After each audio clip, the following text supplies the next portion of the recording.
একটাই শক্তি, বিভেদে পরাজয়। একটা বিখ্যাত গল্প আছে, কেউ কেউ হয়তো শুনে থাকবেন।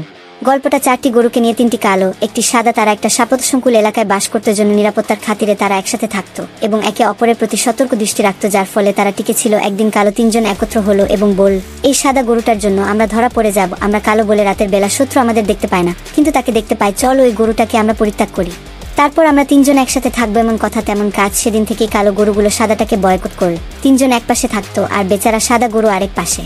সেখানকার নেকড়ে এই গরুদের মধ্যে অনেক বুঝে ফেললো এবং সে সাদা গরুটার উপর ঝাঁপিয়ে পড়লো। যখন নেকড়ে সাদা গরুটার গোশত খুলে খুলে খাচ্ছিল, তখন কালো গরুগুলো কোনো বাধা দিল না। তারা তাকিয়ে তাকিয়ে তাদের ভাইকে টুকরো টুকরো হতে দেখছিল। পরের রাতে নেকড়ে কালো গরুগুলো উপর আক্রমণ করলো, কারণ তাদের শক্তি কমে গেছে। এজন্য নেকড়ে একটা কালো গরুকে ছিনিয়ে নিতে সক্ষম হলো।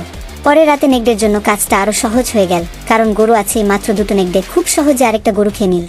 শেষ রাতে গরু বাকি রইল মাত্র একটা। গরুটা ভয়ে এদিক ওদিক ছুটোছুটি করলো, কিন্তু তার কোনো সাহায্যকারী নেই। নেকড়ে বুঝল গরুটা দৌড়াদৌড়ি করে হাঁপিয়ে একসময় পড়ে যাবে, তাই সে মনের আনন্দে পায়চারি করতে লাগলো। সময় সুযোগ মতো সে গরুটার উপর ঝাঁপিয়ে পড়লো।